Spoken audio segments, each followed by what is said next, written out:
Efésios 4, 17 a 24. Eu vou fazer a leitura, quero pedir que se acompanhem. Isto, porém, digo e no Senhor testifico, não vivam mais como gentios, que vivem na vaidade dos seus próprios pensamentos, tendo o seu entendimento obscurecido, separados da vida que Deus concede, por causa da ignorância em que vivem, pela dureza do seu coração, tendo se tornado insensíveis, eles se entregaram à libertinagem, para, de forma desenfreada, cometer todo tipo de impureza. Mas não foi assim que vocês aprenderam de Cristo, se é que de fato ouviram falar dele e nele foram instruídos, segundo a verdade em Jesus. Quanto à maneira antiga de viver, vocês foram instruídos a deixar de lado a velha natureza que se corrompe segundo desejos enganosos, e a se deixar renovar no espírito do entendimento de vocês, e a se revestir da nova natureza, criada segundo Deus, em justiça e retidão, procedentes da verdade. Santo e amado Deus, nós nos colocamos mais uma vez diante do Senhor, pedindo que o Teu Santo Espírito venha trazer clareza, ó Pai, nos nossos corações sobre a Tua palavra, que vamos meditar, que o Espírito Santo esteja nos conduzindo, trazendo as lições necessárias para a nossa vida nesta manhã. Abra, Senhor, o nosso coração, nosso entendimento, para a palavra, os irmãos que estão aqui no templo, os irmãos que estão em casa acompanhando, Senhor, que nada ali em casa possa atrapalhar eles prestarem atenção na Tua palavra nesta manhã. Nós te agradecemos, nós te adoramos, em nome de Jesus. Amém. Irmãos, eu quero conversar um pouquinho com vocês sobre o seguinte tema, uma vida renovada. Uma vida renovada.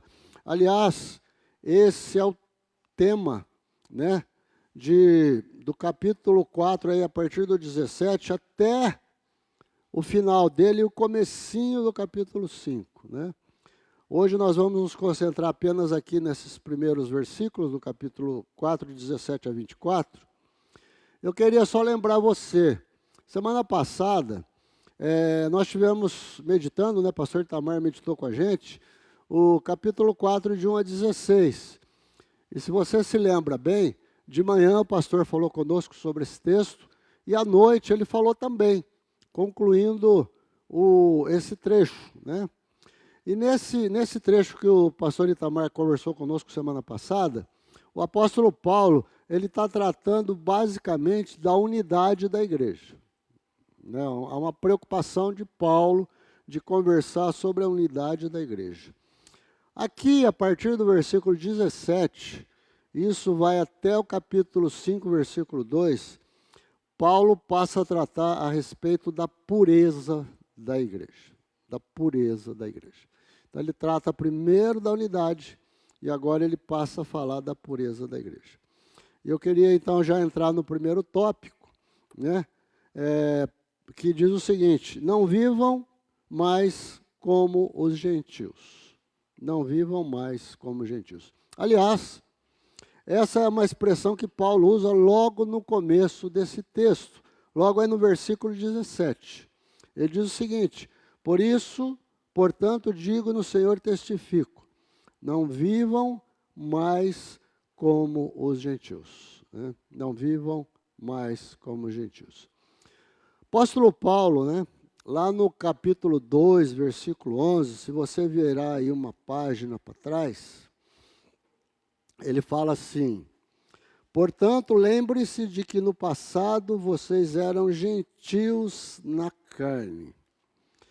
Ele está trazendo a memória dos crentes lá de Éfeso, que antes deles conhecerem Jesus, no passado, eles viviam como gentios, viviam na carne, viviam segundo a vontade do coração deles. Não havia na vida deles nenhuma vontade de fazer a vontade de Jesus. Eles viviam segundo os seus próprios desejos, eles viviam segundo o seu coração mandava, aquilo que eles tinham vontade de fazer, eles faziam. Mas o apóstolo Paulo diz, agora, né, depois que vocês aceitaram Jesus, vocês foram aproximados pelo sangue de Cristo, né? E ele fala, agora vocês têm uma vida diferente. A vida de vocês agora não é mais igual à vida que vocês tinham antes. A vida que vocês tinham antes de conhecer Jesus era uma. A vida agora, depois que vocês conheceram Jesus, é diferente, né? E Paulo, então, traz para eles um esclarecimento de um mistério, né? Que fica revelado aqui para nós, para toda a igreja, que agora os gentios, aqueles que estavam se convertendo para Jesus, né? Desse período em diante, dessa época em diante, depois de Jesus, eles não mais precisavam se tornar um judeu para servir a Deus. Porque antes, a pessoa tinha que aderir ao judaísmo.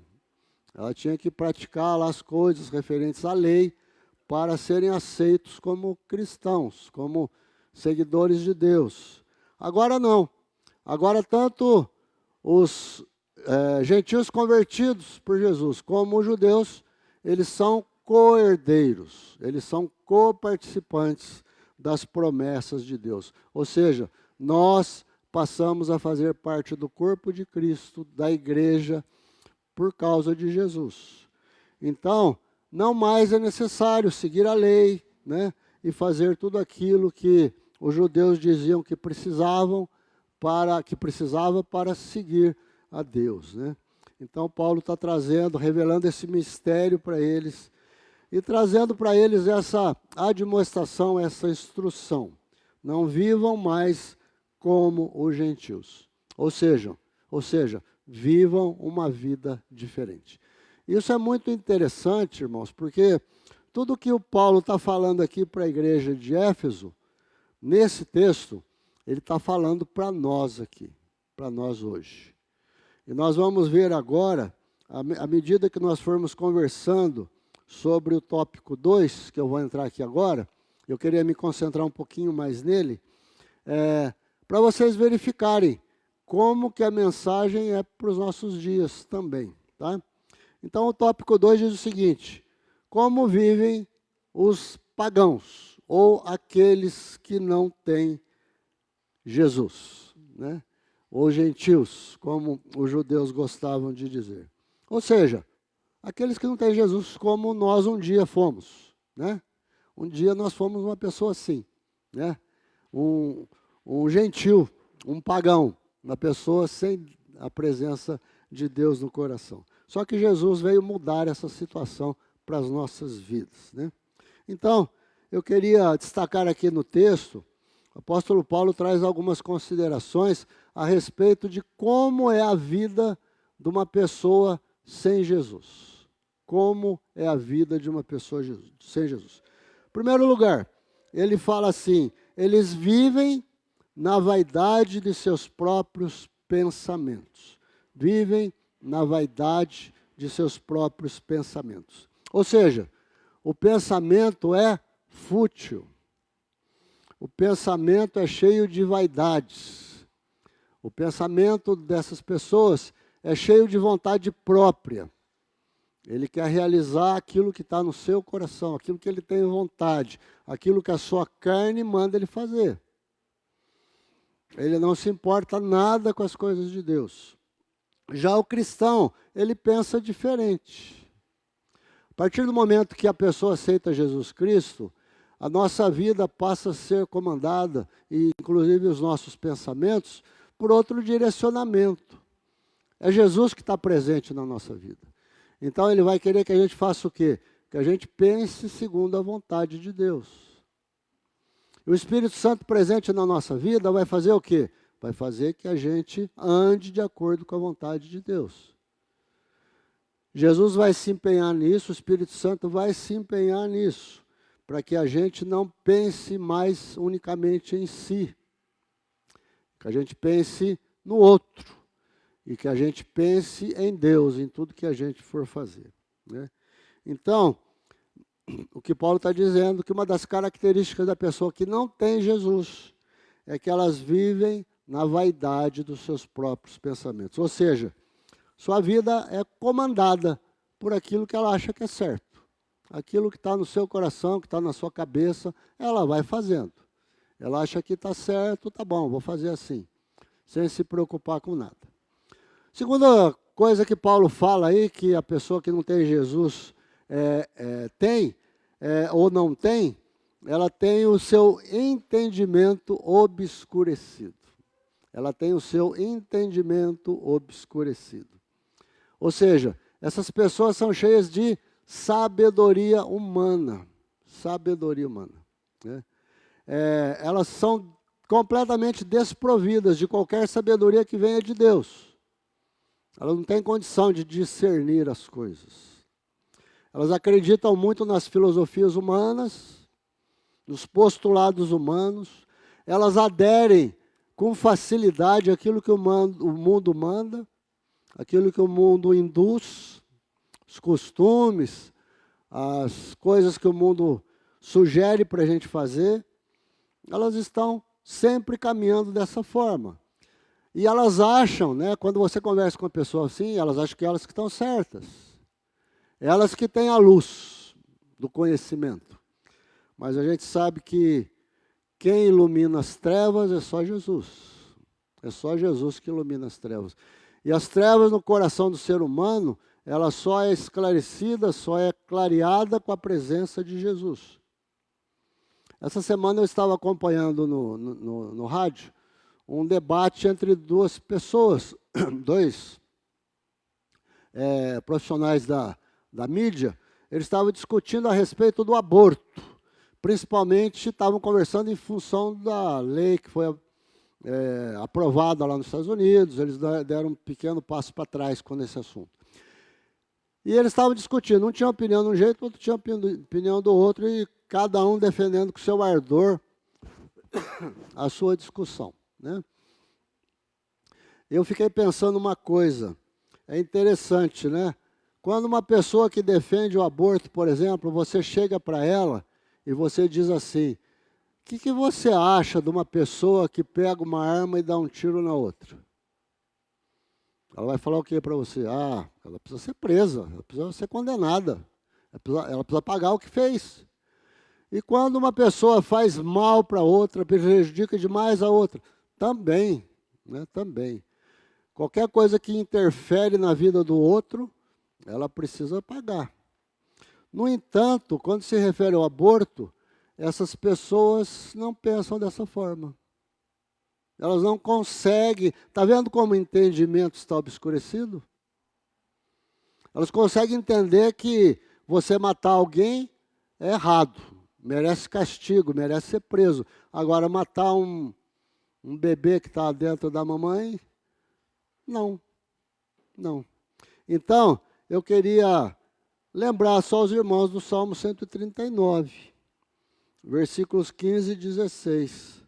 Os meus ossos não te foram encobertos, quando no oculto eu fui formado e entretecido como nas profundezas da terra. Os teus olhos viram a minha substância ainda informe, e no teu livro foram escritos todos os meus dias, cada um deles escrito e determinado, quando nenhum deles ainda existia. Olha o que o salmista está dizendo. Quando ele estava lá sendo formado no interior da sua mãe, Deus já tinha escrito todos os dias da vida dele, né? Ele era uma vida na presença de Deus, né? E quem somos nós, né, para decretar a morte, né, de alguém, né, mesmo nessa situação, né? Muito bem. Aqui o apóstolo Paulo está falando sobre a falta de entendimento das pessoas que não têm Jesus. E a presença de Jesus na nossa vida nos traz esse entendimento, clareia o nosso entendimento a respeito das coisas. A terceira situação que Paulo trata aqui, ele fala que as pessoas sem Cristo, elas vivem alheios à vida com Deus. Pediria se alguém pudesse me trazer um golinho de água, por favor, que a garganta está ruim hoje. As pessoas vivem alheios à vida com Deus. Vivem distantes de Deus. Não temem, não adoram, não procuram saber nada de Deus, né? Eles preferem se ajoelhar, venerar qualquer outros deuses, menos o Deus verdadeiro. E entre esses diversos deuses que as pessoas do mundo seguem, está a fama, está o dinheiro, está as riquezas, está os bens materiais, está a projeção social. As pessoas se interessam por essas coisas e tantas outras mais.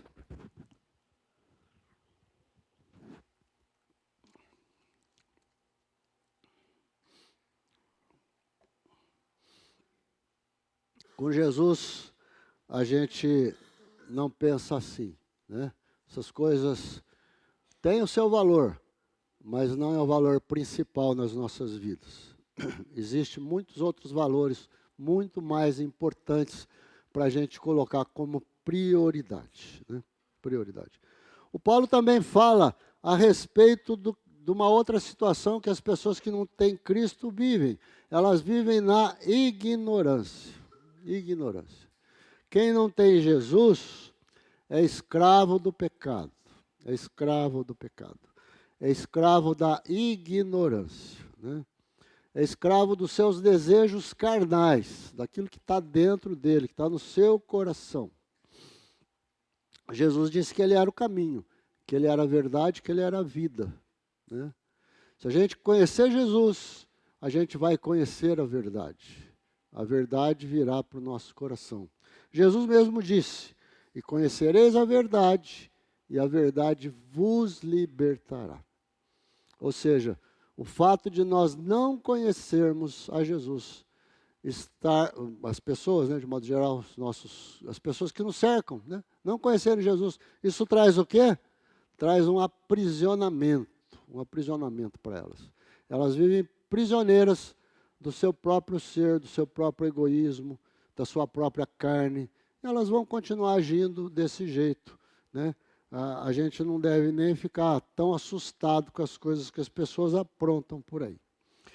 Uma outra coisa que Paulo fala é que as pessoas que não têm Jesus manifestam a sua dureza do coração. Coração duro, meus irmãos, é coração cheio de insensibilidade. E um coração duro não tem lugar para Deus. Um coração duro não tem lugar para Deus, né? O Barclay, que é um estudioso da Bíblia, ele disse num dos seus comentários que a pessoa sem Jesus tem um coração petrificador. Petrificador. O que ele quer dizer com isso? É um coração como pedra, né? E a pessoa que é assim, olha só, quando ela está no começo da sua vida de pecado, ela peca e ela tem vergonha. Ela procura, às vezes, esconder. Procura não revelar, não compartilhar, faz as escondidas. Porque ela tem vergonha. No começo é assim. Mas depois, à medida que o coração vai ficando endurecido, ela perde a vergonha, perde o temor, perde o pudor, não tem mais remorso, não se preocupa mais com as outras pessoas. É por isso que você vê tanta gente fazendo os maiores desatinos na tua frente, sem nenhuma preocupação, né? Por quê? Porque ela não se preocupa mais, né? Não incomoda mais. Aquilo para ela tanto faz. Ela acha que está fazendo o que tem que fazer, né? Conta-se uma lenda, né? Você já deve ter ouvido isso, que aqueles que são dominados pelo vício, por exemplo, da bebida, que é um pecado, né? Eles apresentam o comportamento de 4 animais. Acho que você já escutou sobre isso, né? O pavão, o leão, o macaco e o porco, né? Quando eles começam na bebedeira, vão, por exemplo, para algum lugar que tem um ajuntamento social, começam na bebedeira, ele se sente como um pavão. Que jeito? Bonitão e atraente, né? Fica corajoso, né? Começa a se exaltar, né? Logo depois, vem uma outra fase, que é a fase do leão. Ele fica o valentão, o fortão, né? Às vezes a gente vê isso em bar que a gente vai passando, uma discussão lá meio acalorada, porque alguém já está, o leão lá, né? Está se exaltando, está brigando, está levantando a sua voz, está querendo ganhar no grito, né? Depois vem a fase do macaco, né? Ele fica cheio de graça, querendo fazer brincadeiras e piadinhas com todo mundo, aquelas brincadeiras e piadinhas que ninguém suporta na rodinha, ninguém aguenta, mas o cara acha que está abafando. E ele continua fazendo. E por fim, irmãos, ele começa a ter um comportamento de porco, né? Não palmeirense, viu, Itamar? Um porco, né? Ele vai para lama, ele vai para a lama, né? Ele não se importa em dormir na calçada, ele não se importa em dormir na sarjeta, ele não se importa em dormir lá no meio da praça, lá no meio dos animais, dos cachorros, lambendo ele não se importa. Por quê? Seu comportamento é assim, né? E não é só com a bebida, não. Muitos outros pecados levam a pessoa a fazerem coisas desse tipo, viu, irmãos? Mas Paulo ainda fala que as pessoas sem Jesus entregam-se à dissolução e à libertinagem, né? Como eles se tornaram insensíveis ao pecado, às coisas erradas, eles se entregam então à devassidão. E o que é a devassidão? É você fazer tudo que o teu coração manda, sem se importar com os outros. Estou nem aí com os outros. Eu vou fazer o que eu quero fazer, o que o meu coração manda, né? E aí vai, né? E aí vai. E aí eles fazem todo quanto é tipo de perversidades, né? Os desejos mais latentes do seu coração, ele põe para fora. E uma pessoa assim perde o quê? A decência, perde a vergonha, não se preocupa com ninguém, não se incomoda mais com ninguém, né? Ele vai fazendo, né? Por isso que você vê, irmãos, hoje, isso começa, parece que explicar na nossa cabeça algumas coisas que a gente vê às vezes na televisão ou na rua por aí. Você já viu algumas brigas de trânsito por causa de uma fechada de trânsito, né? Uma coisa boba, né? Por causa de um aceno, às vezes, que a pessoa fez com a mão. A outra sai correndo com o carro atrás, querendo bater na outra. Ou então, essas violências domésticas, né? O ex alguma coisa, ex-marido, ex-noivo, ex-namorado, que vai lá querer acertar a situação com a sua ex e acaba matando a pessoa. Coisa absurda, gente. Está cada vez mais, parece visível isso. Eu acho que sempre existiu, mas hoje é mais visível, né? Vai para a mídia, né? Ou seja, é a pessoa que se entrega ao pecado, à dissolução, à libertinagem. Ele faz aquilo que está na sua cabeça, ele não se preocupa. Vai se preocupar depois, quando é preso, quando está na cadeia, aí talvez vai ficar se preocupando. Mas aí já não dá mais tempo, né? E por último, Paulo fala que essas pessoas vivem de forma desenfreada, né? Desenfreada. Eu nunca vi um caminhão desenfreado numa descida. Alguém já viu. É complicado, porque ele sai batendo em todo mundo, né? Sai batendo em carro. Se ele desvia para uma casa, ele invade a casa, derruba o muro, derruba o cômodo da casa. Vida desenfreada é isso, né? Parece que não tem limites. A pessoa não tem limites, né? Ela não, se você falar para ela em disciplina e autocontrole, essas palavras não existem no vocabulário delas. Elas passam por cima, por cima. Não adianta você fazer um discurso para elas sobre isso. Não, elas não vão te ouvir, né? Parece que tudo que elas querem fazer é aquilo que está no coração. Elas não se preocupam nem um pouquinho com o próximo. Nada, nada, nada, nada. E por aí que você vai vendo, né? Por que acontece tanto adultério na sociedade? Por que tanto? Porque alguém não se preocupa nada com o outro. Que vai magoar o outro, que vai estragar a família do outro, que vai interferir na vida do outro. Não se preocupa, ele está preocupado apenas em agradar os seus interesses, a sua vontade, a sua carne. Mesmo que aquilo seja passageiro. Mesmo que seja por um momento. Mas depois faz, acabou, né? Acabou. E eu queria então, irmãos, ir para a conclusão desse trecho aqui da carta de Paulo aos Efésios, né? Irmãos, preste atenção, tudo isso que eu falei aqui, é tudo coisas que a gente tira aqui, de Efésios 4, do 17 ao 24. Tiramos desse pequeno trecho.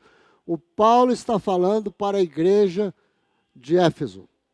E Paulo está falando a respeito da sociedade de Éfeso. Aquela igreja vivia no meio de uma sociedade. E quando Paulo olhava para essa sociedade, ele via isso. E ele falava para a igreja ver isso também. E ele fala, vocês eram assim, não são mais, não são mais. E agora eu queria dizer para vocês, o que Paulo está mostrando lá, não é um retrato da sociedade aqui agora? Essa fotografia que o Paulo está tirando lá da sociedade de Éfeso, não é a mesma fotografia que a gente vê hoje na nossa sociedade? Não é o mesmo retrato? É muito atual isso, irmãos, é muito atual, é muito atual. Só você começar a prestar atenção. É só você começar a observar algumas coisas.